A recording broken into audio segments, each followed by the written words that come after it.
시청자 여러분 안녕하십니까? BTV 뉴스입니다. 먼저 이 시각 주요 뉴스입니다. 지역 소멸의 위기를 분석하고 그 대안을 찾아보는 케이블 TV 공동기획. 오늘은 공공의료 문제를 짚어봅니다.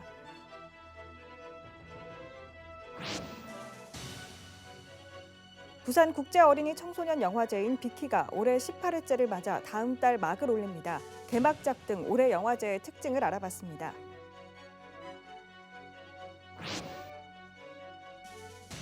지난해 이식 과정에서 불에 탄 500년이 넘은 사상구 회화나무가 정상적으로 생육할 수 있다는 전문가 진단이 나왔습니다. 부산 지역 전통시장에 때 아닌 라면 반값 특가 행사가 진행되고 있습니다. 전통시장 소비 위축을 막기 위해 안간힘을 쏟고 있습니다.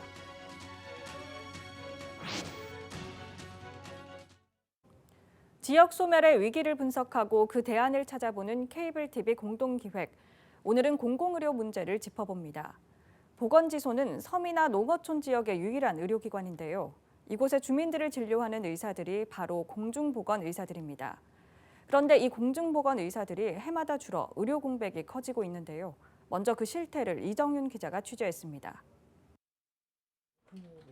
옹진군 북도보건지소 내과 진료실. 환자가 아픈 증상을 이야기하며 진찰을 받습니다. 지금 배 아프고 그리고 또 불편한 게 있으세요? 배 아프고 약간 소화도 안 되는 것 같고. 만성질환 관리부터 기초진료, 약 처방까지 고령의 어르신들은 보건지소 방문이 더 잦을 수밖에 없습니다. 병원이 없는 섬에선 보건지소가 유일한 의료기관이기 때문입니다. 하루에 한 번도 오고 또 매 하루에 한 번씩 또 그런 데 오세요. 지금 이 나이에 뭐 안 아픈 데 있나? 다 아프지. 온몸이 그냥 감기도 가고 뭐 그냥 이 다리야 허리가 아프고 그래요. 그래서 지금도 물려치려고 가잖아요. 당초 이 보건지소에 배치된 의과 공중보건 의사는 2명. 하지만 최근 1명으로 줄었습니다. 이 때문에 야간과 주말 응급진료가 모두 중단된 상황. 주민들의 불편은 클 수밖에 없습니다. 토요일, 일요일 이럴 때 선생님이 안 계시니까 갑자기 복통이 일어나거나 오늘 같은 경우 집에 있는 상비약을 다 먹어도 별로 차도가 없을 때는 보건소 가야 되는데 좀 아쉬움이 있죠. 인천 섬지역 공중보건 의사는 지난 2021년 87명에서 2022년 82명, 올해에는 81명으로 줄었습니다. 이전에는 어떤 응급 상황에서 저희 지소를 거쳐간다든지 아니면은 사실 노인분들께서는 의학적인 지식이 많이 없기 때문에 이게 응급 상황, 응급 질환인지 아니면 응급이 아닌지를 잘 모르시는 경우가 많아요. 그래서 그런 상태에서 저희가 응급 질환이다 아니면 뭐 비응급 질환이다 혹은 준응급 질환이다 이런 거를 감별해 주는 것만으로도 도움이 되는 경우가 많은데 이런 것들을 해내지 못하기 때문에 오는 어떤 주민분들의 불편감은 이루 말할 수는 없겠죠. 고령화로 의료 수요는 꾸준히 늘고 있는 반면 공중보건의사는 갈수록 줄고 있는 상황. 현실적인 대책 마련을 서둘러야 한다는 지적입니다. 공중보건의가 뭐 제가 설명하지 않더라도 굉장히 부족하다는 거는 현실인데 그래서 인천에서도 공공의료 강화로 공공의대 설립의 필요성이 대두돼서 범시민 기구가 출범하는 것으로 알고 있습니다. 그래서 이 부분에 저도 공감하면서 전문가들은 문제 해결을 위해 의대 정원 확대 등 관련 대책이 시급하다고 지적합니다. 또 공보위 감소를 막기 위해 처우 개선 등 실질적인 대안도 논의해야 한다고 강조합니다. BTV 뉴스 이정입니다. 도서 지역만큼 의료 기반이 취약한 곳이 접경 지역입니다. 경기 동북부 채북단에 위치한 연천군은 지역 소멸이 우려되는 곳인데 인구가 줄면서 자연스레 의료 기반도 위기를 맞고 있습니다. 의사를 구하지 못하면 진료조차 받을 수 없는 게 현실입니다. 이어서 딜라이브 권석화 기자입니다.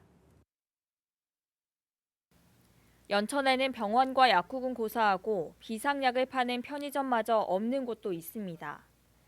이렇다 보니 주민들이 발을 동동 구르는 일이 잦습니다. 혼났어요. 먼저도 한번 병원이 그렇게 가차운 데 없으니까 그냥 응급실로 우선은 가는 거죠. 뭐 가구 수는 얼마 안 돼도 너무 땅이 넓다 보니까 여기저기에 있잖아요. 종합병원이 하나 딱 연천군에 있었으면 지난달 말 기준 연천군 인구수는 41,811명. 하지만 10개 읍면을 통틀어 병원은 단 한 곳도 없습니다. 보건지소와 보건진료소를 포함한 의료기관 47곳이 있지만 여기에 약국은 22곳뿐입니다. 특히 미산면과 왕직면, 신서면 등 5개 지역은 약국도 없는 상태입니다. 이렇게 일부 지역들은 약국조차 없어 일반 의약품을 구하기도 힘든 현실입니다. 문제는 지역외상협력센터로 지정된 연천보건의료원으로 오는 응급 환자를 살릴 인력도 부족하다는 겁니다. 응급실에 지금 공보의 5명이서 운영을 해요. 성형외과 소아과 의사가 하는데 정말 여기 밤에 응급 오는 거는 매 일평균 16명씩 와요. 여기가. 정말 간혹 가다 뇌출혈 환자들이 오거나 정말 시급을 급한 환자들이 오는데 거기에 대한 대책이 없어요. 연천보건의료원은 두 축의 의료진으로 운영되고 있습니다. 의료원에 소속돼 월급을 받는 봉직이 7명과 병역 의무 대신 공중보건 업무를 보는 공보의 12명으로 인력이 더 많은 공보의 중심입니다. 2년간의 봉직이 계약 기간이 끝나고 재계약을 하지 못한 봉직이의 해당 부서의 진료는 신규 채용이 될 때까지 잠정 중단하게 됩니다. 또다시 채용난 위기를 겪을 생각에 연천보건의료원의 한숨은 깊어져만 갑니다. 봉급을 또 많이 준다 해도 아시다시피 연천에는 극장 하나 없어요. 특히 그분들이 걱정하는 건 자녀들 교육이에요. 붙잡을 수밖에 없어요. 이분 가시면 만약에 한 부서가 없어지면 예를 들어 산부인과가 없다. 그럼 검진잔치에서 검진할 때 할 수가 없어요. 연천군의 공공의료기관 설립과 인력 확충은 이제 필요가 아닌 필수인 상황입니다. 진라이브 뉴스 권석화입니다. 열악한 의료 서비스는 도서 지역과 접경 지역에 국한된 문제가 아닙니다. 지방의 중소도시는 물론 광역시에서도 의료진 부족 문제가 발생하고 있는데요. 때문에 지방의 환자가 수도권으로 몰리고 지방 의사는 점점 부족해지는 악순환이 빚어지고 있습니다. 지방 의료 붕괴가 자칫 지방 소멸을 가속화할 수 있다는 위기감도 높아지고 있습니다. HCN 최면희 기자의 보도입니다. 병원으로 향하는 셔틀버스를 기다리는 줄이 길게 늘어섭니다. 고속철도 역사 인근에는 이처럼 대형 병원을 오가는 정류장이 따로 운영될 정도입니다. 중소도시뿐만 아니라 광역시 등 지방 대도시에서도 상경 진료를 받고 있는 환자는 흔하게 찾을 수 있습니다. 지방은 의료 시설이 되게 좀 낙후돼 있어요. 그 진료 체계가 다 보편화돼 있다고 해도 의료 시설이 아무래도 서울보다 좀 많이 낙후돼 있어서 그래서 다 오는 거예요. 대형 병원이 아무래도 시설의 신뢰성, 시설의 성공률 이런 것이 높다고 생각해서 대부분 찾는 것 같아요. 수도권 의료 집중은 이미 보편적인 모습이 됐지만 점차 심화되는 추세입니다. 2021년 기준 수도권 상급 종합병원에서 진료를 받은 비수도권 거주 환자는 93만 명에 달하고 이들이 지출한 의료비는 2조 7천억 원을 넘어섰습니다. 수도권 의료 집중 현상이 지방 의료 상황을 악화시키고 결국 기본적인 인프라가 부족한 지방의 소멸을 가속화하는 요인으로 작용할 가능성이 높습니다. 병원을 만들었는데 환자들이 가야 그 병원이 크는데 거점 병원을 만들어놨는데 계속 큰 병원으로 가버리면 그 거점 병원은 계속 적자고 결국은 효과가 없는 걸로 이제 다시 도태가 되겠죠. 정부가 지방 공공병원 8곳을 추가로 신설 또는 이전 공급하는 공공보건의료 계획을 오는 2025년까지 추진합니다. 증축까지 더하면 20여 곳이 공급되는 계획이지만 환자가 없는 지방에 의사 유입으로까지 이어질지는 여전히 미지수입니다. 그래서 의료 인프라는 솔직히 그 단기간 내에 이제 집중화를 하게 되면 해결이 되는데 의료 인력 자체는 해결 자체가 10년이라는 시간이 걸리게 됩니다. 그래서 지금 그런 2025년까지 하겠다고 하는 그런 것들은 외형적인 건 가능할지언정 내실을 다질 수 있는 것은 현실적으로 불가능하다.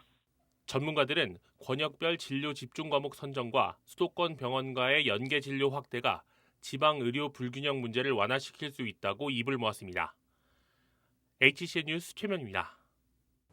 이처럼 지방의 의료 시스템이 위기를 맞으면서 각 지자체는 필수 의료 붕괴를 막기 위해 분주합니다.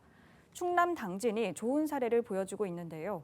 저출산과 낮은 진료비로 소아청소년과가 위기를 맞고 있지만 이곳에선 어린이 야간 응급실을 운영하고 있습니다. 어떻게 가능했을까요? LG 헬로비전 한범호 기자가 취재했습니다. 당진의 한 종합병원 응급실. 주로 어른들이 이용하는 이곳에 어린이 전용 병상이 들어섰습니다. 지난 4월 문을 연 소아 야간 응급진료센터입니다. 응급실엔 성인과 분리된 별도의 소아 진료 공간이 이렇게 마련돼 있습니다. 소아청소년과 전문의 2명과 간호사 3명이 배치돼 저녁 7시부터 새벽 1시까지 휴일 없이 운영됩니다.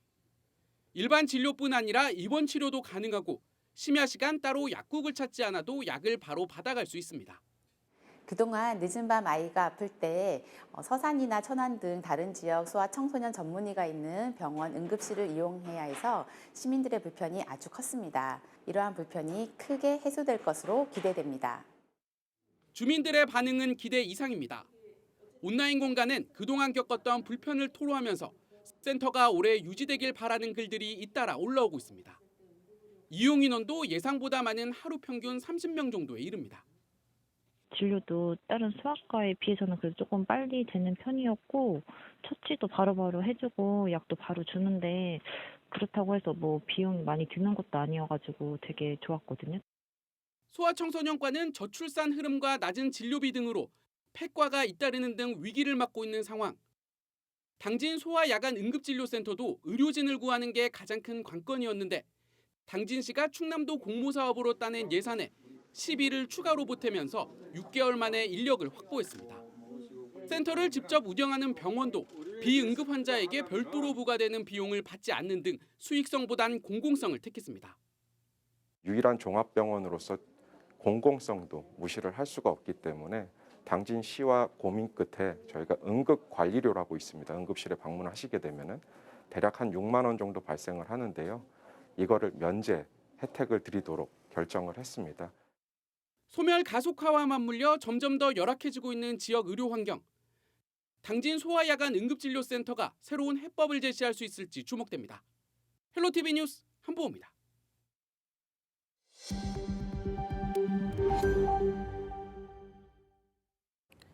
남부경찰서는 운행 중인 택시기사를 폭행한 혐의로 해군작전사령부 소속 20대 부사관 A씨를 체포했습니다. A씨는 지난 19일 택시를 타고 가던 중 남구 용호동 인근에서 택시기사에게 욕을 하며 수차례 폭행한 혐의를 받고 있습니다.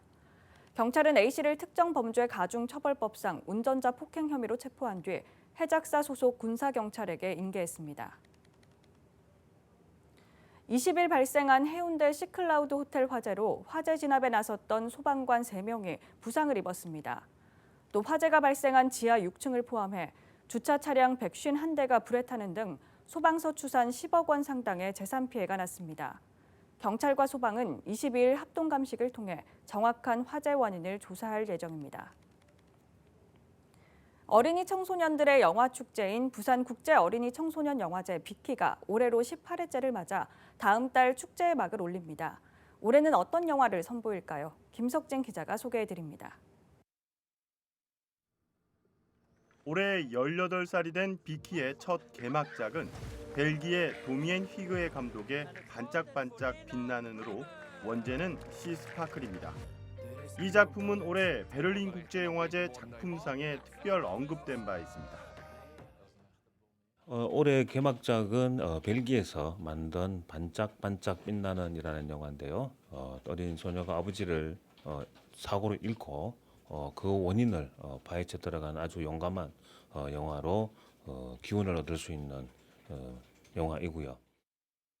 어린이 청소년이 만든 영화인 레디 액션 부문에는 46개 나라에서 465편이 응모했습니다. 이 중 한국의 20편과 포르투갈과 캐나다, 체코 등 15개 나라 40편이 본선에 올라 경쟁합니다. 지난해 걸렀던 리본 더 빅키도 다시 운영됩니다. 리본 더 빅키는 18살 영화인이 직접 만든 작품을 초청하는 섹션으로 올해는 순창에서 제작된 영화와 중국, 수단, 이집트 등에서 제작된 영화가 상영됩니다. 올해 포스터의 주제는 전쟁은 싫어, 평화가 좋아입니다. 러시아, 우크라이나 전쟁을 비롯해 전 세계의 내전 등으로 어린이들이 전쟁으로 고통받지 않는 평화로운 세상에서 살 수 있길 희망하는 바람을 담았습니다. 올해는 어린이 해방선언 100주년이기 때문에 그 주제와 그리고 저희들 올해 주제 전쟁은 싫어 평화가 좋아라고 하는 주제에 맞게 어린이들이 직접 만든 펼침막이라든지 또 영화라든지 또 토론회라든지 이런 내용들을 좀 눈여겨봐 주시면 좋겠고요. 무엇보다도 이제 어른들이 어린이 청소년을 위해서 만든 좋은 영화들을 많이 보시고 감동받고 감성을 좀 풍부하게 만들어 나가는 기회를 가졌으면 좋겠습니다. 국제 초청작 중엔 네덜란드의 장단편 13편이 처음 상영되고 베를린 국제영화제와 뉴욕 국제 어린이 청소년 영화제에 초청된 영화들도 눈여겨볼 작품입니다. 이 밖에도 어린이 청소년과 어른의 관계성을 탐구하는 단편 영화들도 대거 선보일 예정으로 주목을 끌고 있습니다. 한편 이번 영화제는 다음 달 10일부터 일주일간 영화의 전당을 비롯해 중구 유라리 광장 등에서 펼쳐지며 54개 나라 163편의 영화가 상영됩니다. 지난해보다 영화제 기간은 3일 줄었지만 어린이 청소년 양성평등 놀이터나 애니메이션 음악회 등 풍성한 부대 행사를 마련해 관객들을 기다리고 있습니다. BTV 뉴스 김석진입니다. 지난해 사상구에서 가장 오래된 나무가 불에 타 주민들의 안타까움을 샀는데요.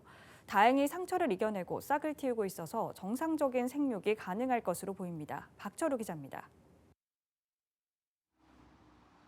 사상 근린공원입니다. 오래된 노고수 한 그루가 눈에 들어옵니다. 500년이 넘어 부산에서 가장 오래된 나무로 알려진 사상구의 회화나무입니다.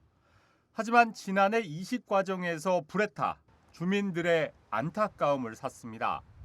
이 안타까움을 뒤로 집중관리에 들어간 1년, 조금씩 변화를 보이고 있습니다. 군데군데 새싹이 돋아나고 있습니다. 노고수를 옮겨 심는 과정에서 불이 났지만 다행히 나무는 상처를 딛고 싹을 틔우고 있습니다. 촉이 나길래 어머야 살겠다 하면서 그래가지고 여기 올 일만 있으면 맨날 들어가서 보지 살아라고. 화재로 사상구의 최고령 나무를 잃을 뻔했기에 공원 관리자들은 이만저만 신경이 쓰이는 게 아닙니다. 이 노구수가 불에 탄 것을 알고 있는데 지금 겨우 살리 났잖아요. 그래서 이 물 줄 때마다 엄청 기분이 좋아요. 최근 회화나무에 대한 민간 전문가들의 생육 점검 결과 화재로 인해 활력은 감소했지만 새로운 가지가 발견됨에 따라 정상적인 생육을 할 수 있다는 판단을 내렸습니다. 약간 이제 생존의 단계를 넘어서서 약간의 원형 옛날 그 원형까지 복원되려면 상당한 시일이 걸리겠지만 지금은 이제 고사 위기는 면했다고 봐야 되겠습니다. 순환 속 다시 새싹을 피운 노고수. 자칫 500년 역사가 한순간에 사라질 뻔했던 만큼 재발 방지와 함께 노고수 보호를 위한 지자체의 꾸준한 관리가 필요하다는 목소리가 이어지고 있습니다. BTV 뉴스 박철우입니다. 부산 지역 전통시장에 때 아닌 라면 반값 특가 행사가 진행되고 있습니다. 시장을 찾은 고객들을 위한 행사라고 하는데요. 전통시장 소비 위축을 막기 위해 안간힘을 쏟고 있는 현장을 김윤정 기자가 다녀왔습니다. 역사와 이야기가 있는 부산 주요 전통시장인 동네시장. 시중가의 반값에 선착순 200명에게 비빔면을 판매하자 50박스가 금세 동이 났습니다. 부산시와 부산시 상인연합회가 전통시장 소비 활성화를 위해 릴레이 특가 행사를 열었습니다. 1인당 두묶음에 3,000원, 비빔면을 구입하지 못한 600명에게는 1,000원 무료 쿠폰을 제공해 액면가만큼 시장에서 혜택을 받을 수 있게 했습니다. 행사를 통해 고객들이 전통시장을 찾을 수 있도록 한 것입니다. 지금 이제 어려우니까 전통시장이 요 기반으로 해서 그래도 주변에 있는 분들한테 조금이나마 도움이 될 수 있도록 저희들이 이제 이런 연합회하고 이렇게 해가지고 하고 있는데 주변에 있는 고객들이 좀 더 찾아주셔가지고 전통시장이 더 활성화될 수 있도록 도와주시면은. 특가 행사는 동네 시장을 시작으로 부산 새벽시장과 송남시장, 목골 골목시장, 구포시장 등 부산 지역 19개 전통시장에서 7월 5일까지 릴레이식으로 진행합니다. 이런 일회성으로 거치는 게 아니고 이런 것보다 조금 더 이색적인 물품이라든지 상품이라든지 그런 걸로 해가지고 아마 홍보를 하면은. 부산시 상인연합회는 이번 행사가 전통시장 활성화에 마중물이 되길 기대했습니다. 전통시장 소비진작 특가 행사 참여 시장과 일정은 부산시 누리집에서 확인할 수 있습니다. BTV 뉴스 김윤정입니다. 의료기관 인증평가원이 동아대학교 대신병원을 제1주기 재활의료기관으로 인증했습니다.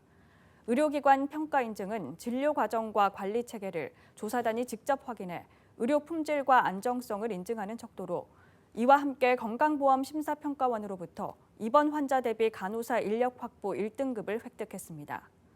동아대 대신병원은 보건복지부 지정 재활의료기관으로 서구 동대신동에 지난달 문을 열었습니다. 북구는 2023년 청년친화 헌정대상에서 정책대상을 수상했다고 밝혔습니다. 북구는 청년정책위원회와 청년네트워크, 청년주간기획단 등을 구성하고 청년발전기금을 운용해 청년들의 참여 기회와 자립을 돕는 등 청년 지원 정책 마련에 힘쓴 점에서 높은 평가를 받은 것으로 전해졌습니다. 청년 친화 헌정 대상은 국회 사무처 소관 청년과 미래가 2018년부터 청년 정책, 입법, 소통 등 전반에 대한 평가를 통해 수상 기관을 선정하고 있습니다.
이상으로 BTV 뉴스를 마칩니다. 시청해주신 여러분 고맙습니다.